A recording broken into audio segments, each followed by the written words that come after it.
Hello everyone, welcome back to my channel. Hope you all are fine.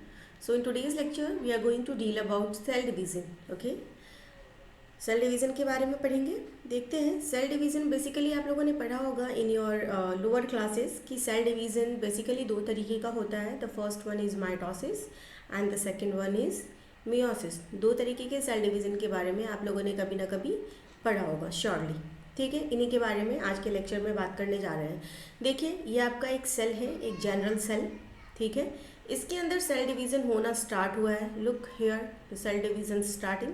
ठीक, सारे phases करके cytokinesis हो रही है और फाइनली ये एक सेल डिवाइड होकर किस में कन्वर्ट हो गया, दो सेल में कन्वर्ट हो गया. ठीक है, इसी तरीके से सब्सिक्वेंट डिवीज़न हुआ और लास्टली आप देख रहे हैं यहाँ पे हमें बहुत सारे नंबर ऑफ सेल्स जो हैं इसके अंदर मिल रहे हैं. ओके, तो आखिर ये एक सेल के अंदर ऐसा कौन सा प्रोसेस हुआ कि वो डिवाइड करके इस तरीके से डिफरेंट सेल में कन्वर्ट हो गया. ठीक है, उस प्रोसेस को ही हम बोलते हैं सेल डिवीज़न का प्रोसेस, जिससे क्या होता है, सेल डिवाइड करता है और एक से दो सेल बनाता है. फिर वो दो सेल फर्दर डिवाइड करते हैं, दो से चार सेल बनाते हैं. ठीक है, कुछ इस तरीके से ये एक सेल डिवाइड करेगा, इसने दो सेल का फॉर्मेशन किया. ये दोनों सेल फर्दर डिवाइड करेंगे, दो से चार सेल बनेंगे. फिर फर्दर इन चारों सेल के अंदर डिवीज़न होगा, आपके 8 सेल बनेंगे. ठीक है, इस तरीके से सेल डिवीज़न होता रहेगा. फाइन, और आपका सेल का नंबर अल्टीमेटली क्या होता रहेगा, इंक्रीज होता रहेगा. देखिए, cell division, the process by which a cell divides into two new cells. वो प्रोसेस जिससे एक सेल डिवाइड करके दो नया सेल बनाता है, उसी प्रोसेस को हम क्या बोलते हैं, सेल डिवीज़न बोलते हैं. ठीक है, अब समझने वाली ये बात है कि आखिर हमें सेल डिवीज़न की ज़रूरत क्यों है.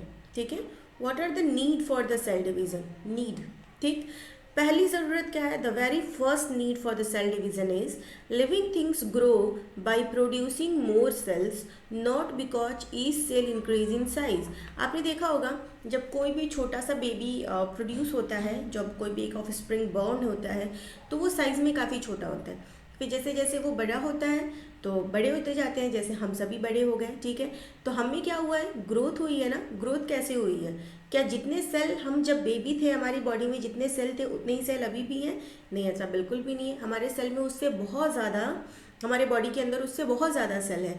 तो आखिर वो हमारे थोड़े से सेल से फिर इतने सारे सेल कैसे बने?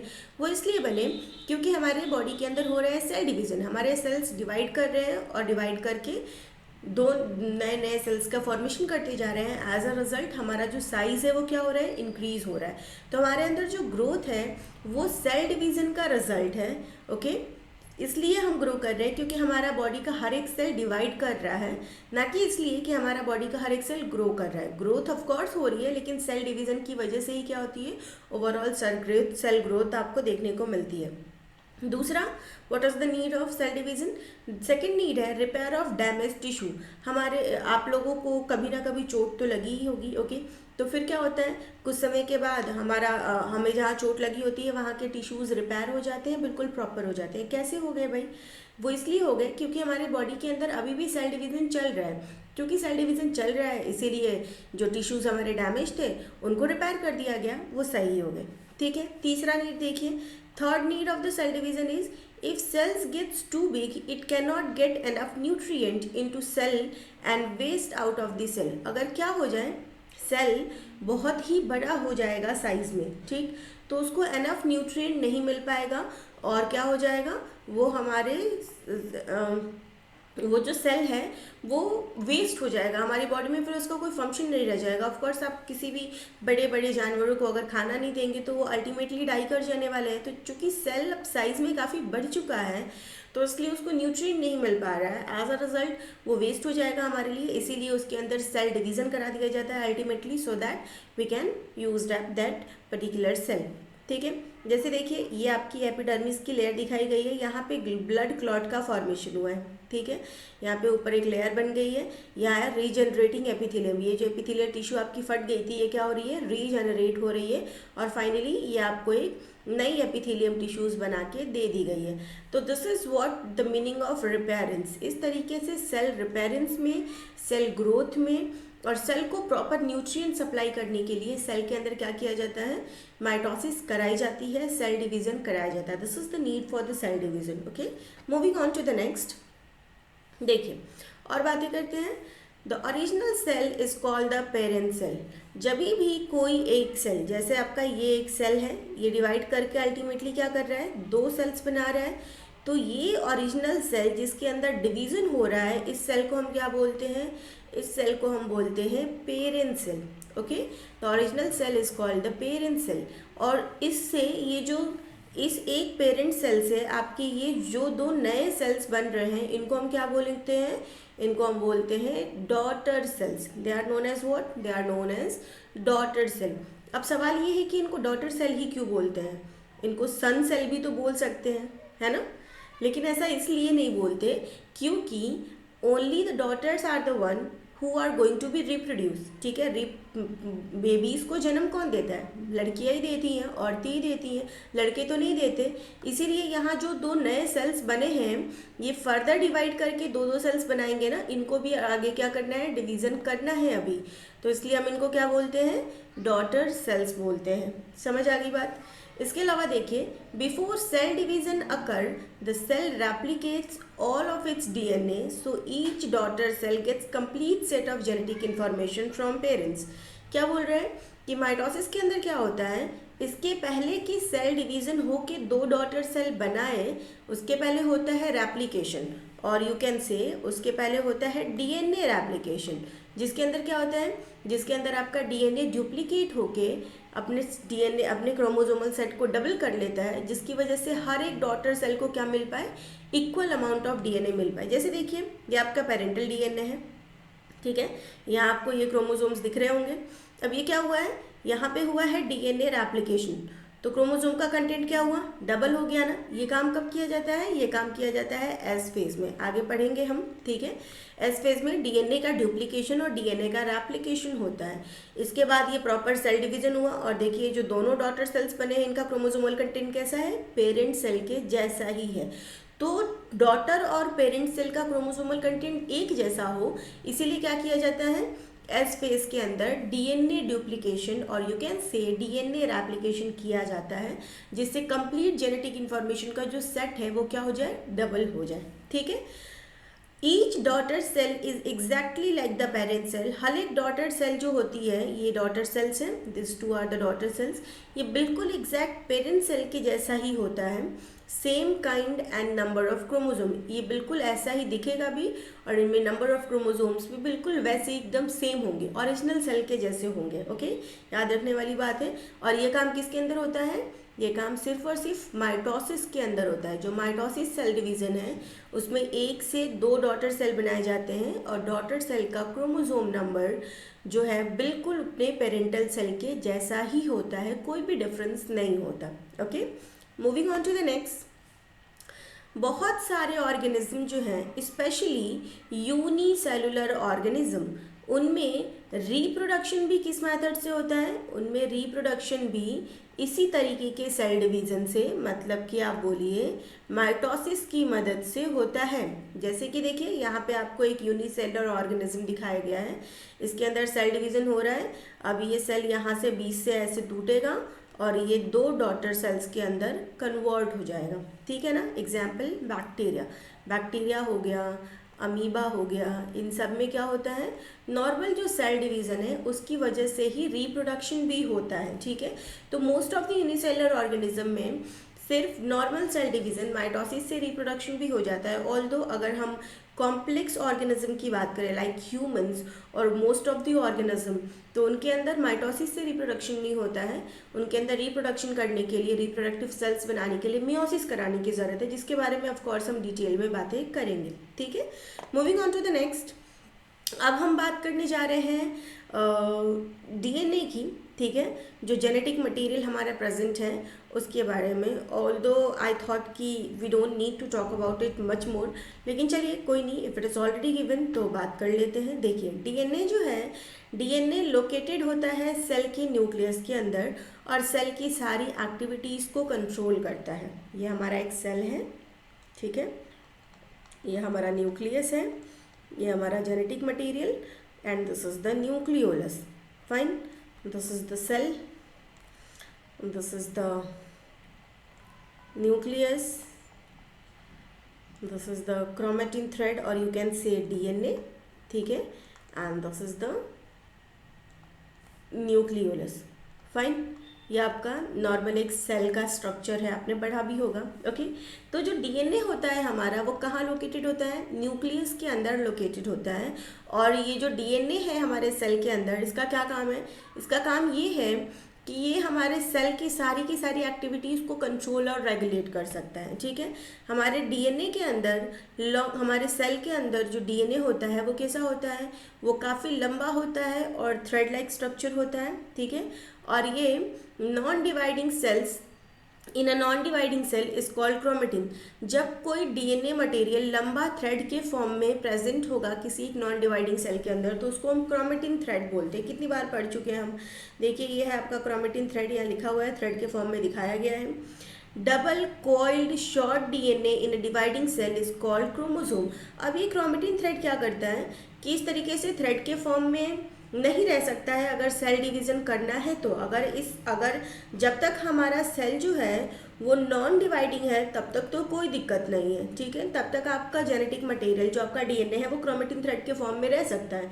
लेकिन अगर हमें सेल डिवीज़न कराना है, when this cell is about to undergo cell division, तो इसको क्या करना पड़ेगा? अपने इस क्रोमेटिन थ्रेड को क्रोमोजोम के फॉर्म में, कंडेंस क्रोमोजोम के फॉर्म में कन्वर्ट करना होगा. ठीक है, उसके लिए क्या होता है? उसके लिए इस क्रोमेटिन थ्रेड का कंडेंसेशन होता है, जिसकी वजह से क्रोमेटिन थ्रेड कंडेंस करके क्या बनाता है?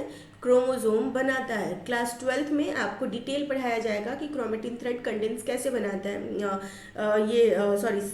कंडेंस क्रोमोजोम कैसे बनाता है, या आपका जो सेल बायोलॉजी का चैप्टर है, द सेल चैप्टर, उसके अंदर भी इसका डिटेल है थोड़ा बहुत. ओके, तो ये क्रोमेटिन थ्रेड ने क्या किया? इस तरीके से सोलेनॉइड मॉडल लाइक फाइबर बनाया, डीएनए हेलिक्स बनाया और फाइनली और ज़्यादा हेलिकल स्ट्रक्चर को कंबाइन करके किस चीज़ का फॉर्मेशन किया गया है? इस तरीके से क्रोमोजोम का फॉर्मेशन किया गया है. ठीक है, हमारा जो क्रोमोजोम होता है उसके अंदर 2 क्रोमेटिड्स होते हैं. ओके, और एक सेंट्रोमेयर होता है. Let me draw.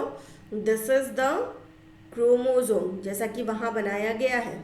ठीक है, अगर ये सिंगल इस तरीके से प्रेजेंट हो तो इसको आप क्या बोलेंगे? इसको आप बोलेंगे chromatid. This is the chromatid. लेकिन जब 2 क्रोमेटिड आपस में एक सेंट्रोमेयर की मदद से जुड़े होते हैं, दिस इज द सेंट्रोमेयर, तो इसको हम क्या बोलते हैं?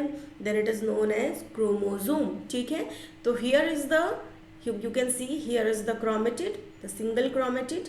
ये आपका एक और क्रोमेटिड है और ये दोनों आपस में किसकी मदद से जुड़े हैं? सेंट्रोमेयर की मदद से जुड़े हैं और इनको हम क्या बोलेंगे? क्रोमोजोम बोलेंगे. ठीक है, ये ऊपर वाला जो आर्म है इसको हम बोलते हैं पी आर्म और ये जो नीचे वाला आर्म है इसको हम बोलते हैं क्यू आर्म. ठीक है, remember. Next, moving on to the next. देखिए ये आपका क्रोमोजोम का स्ट्रक्चर बता रहा है. ये आपका एक सिंगल क्रोमेटिड है. Okay, wait, this is the chromatid. Fine, single chromatid.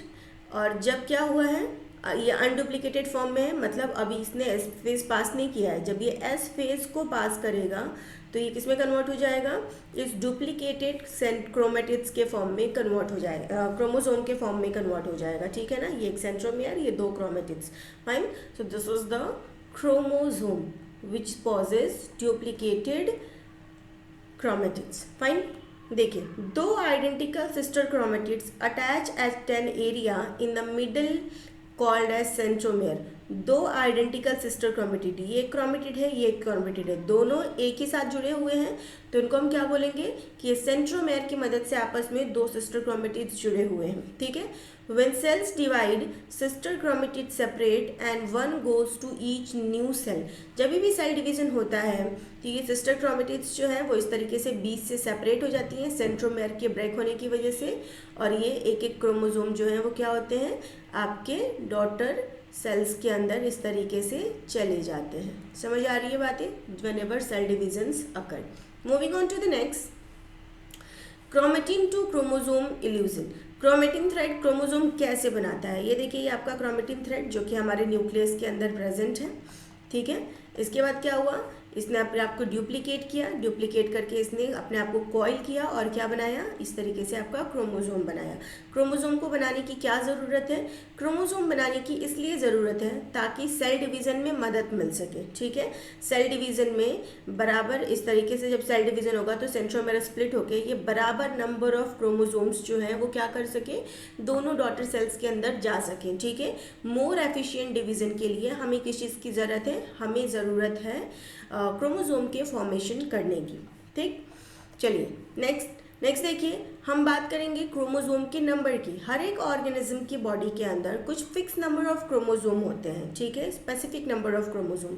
जैसे अगर हम बात करें ह्यूमंस की, तो ह्यूमंस में कितने के क्रोमोसोम हैं, 46 क्रोमोसोम है। नंबर में 46 है, लेकिन पेयर में कितने हैं, 23 pair of chromosome we have. Dogs की बात करें, देखिए कितने डिफरेंट वैराइटीज़ के डॉग है इधर। डॉग्स की बात करें तो डॉग्स में 78 क्रोमोसोम होते हैं, all together 39 pair of chromosome. Gold fish, this is the gold fish, आपने देखा होगा एक्वेरियम्स वगैरह के अंदर, they possess 94 pair of chromosome, 94 chromosome and 47 pair of chromosome. इसके अलावा ल्यूटिस, ऑल्दो लेटुस लिखा है लेकिन ये कैबेज बना दिया इन्होंने, तो उसके अंदर कितना क्रोमोसोम होता है, it is having 9 pair of chromosome. Fine, next बात ये है कि जितने भी बॉडी के सोमैटिक सेल्स होते हैं, ठीक है, somatic cells, all somatic cells in our organism have the same kind and number of chromosome। Body के अंदर जितने भी सोमैटिक सेल्स होते हैं, देखिए बॉडी के अंदर दो तरीके के सेल होते हैं, एक होता है सोमैटिक सेल और एक होता है जाइगोटिक सेल, ये गैमेटिक सेल और रिप्रोडक्टिव सेल। ठीक है, तो रिप्रोडक्टिव सेल या गैमेटिक सेल्स जो होते हैं वो गैमेट फॉर्मेशन में मदद करते हैं, जैसे मेल और फीमेल गैमेट, स्पर्म और एग फॉर्मेशन में। उनको छोड़ के हमारी बॉडी के जितने भी सेल्स होते हैं उनको हम क्या बोलते हैं, उनको हम बोलते हैं सोमैटिक सेल्स। तो बॉडी के अंदर जितने भी सोमैटिक सेल होते हैं उन सब में इक्वल नंबर ऑफ क्रोमोसोम होते हैं। जैसे कि ह्यूमंस में अगर 46 क्रोमोसोम है तो इसका क्या मतलब है कि ह्यूमन के स्किन सेल में भी 46 क्रोमोसोम होगा, ह्यूमन के हार्ट सेल में भी 46 क्रोमोसोम होगा, ह्यूमन के मसल सेल में भी 46 क्रोमोसोम होगा, ह्यूमन के ब्लड में भी 46 क्रोमोसोम होगा, ह्यूमन के हेयर में भी 46 क्रोमोसोम होगा, आइज के रेटिना में भी 46 क्रोमोसोम होगा। हर जगह एवरीवेयर जितने भी हमारी बॉडी के सेल्स हैं सबके अंदर कितने क्रोमोसोम होंगे, 46 क्रोमोसोम ही होंगे, और you can say 23 pair of chromosome ही होंगे। ठीक है, तो जो सोमैटिक सेल्स होते हैं उनके अंदर नंबर ऑफ क्रोमोसोम हमेशा सेम होता है, रिमेंबर। ओके, इसके अलावा फ्रूट फ्लाई की बात हो रही है जिसको हम ड्रोसोफिला भी बोलते हैं। ठीक है, ड्रोसोफिला काफ़ी इंपॉर्टेंट है। ड्रोसोफिला जो है वो लैब में एक्सपेरिमेंट्स के लिए बहुत ही वाइडली यूज़ किया जाता है, ह्यूमंस के एक्सपेरिमेंट के लिए या किसी भी चीज़ के एक्सपेरिमेंट के लिए। तो ड्रोसोफिला जिसको कि हम फ्रूट फ्लाई भी बोलते हैं, उसमें 8 क्रोमोसोम होते हैं, all together they have 4 pair of chromosome. ठीक है, तो इनके पास जो 4 पेयर ऑफ क्रोमोसोम होता है, कहने का मतलब ये है कि इनके भी स्किन सेल में, हाथ सेल में, मसल सेल में, विंग्स में, पैरों में, कहीं भी कितने क्रोमोसोम होंगे, 8 क्रोमोसोम ही होंगे, एक्सेप्ट द गैमेटिक सेल। ठीक है, उसकी बात हम मियोसिस के अंदर करेंगे, अभी नहीं करेंगे। So all this is all for this particular lecture guys. कल से हम स्टार्ट करेंगे सेल साइकिल के बारे में पढ़ना। ठीक है, कि सेल साइकिल क्या है, उसके फेजेस क्या हैं, और भी इसके बारे में बहुत सारे detail. So that's all, bye bye guys, take care and God bless to all of you.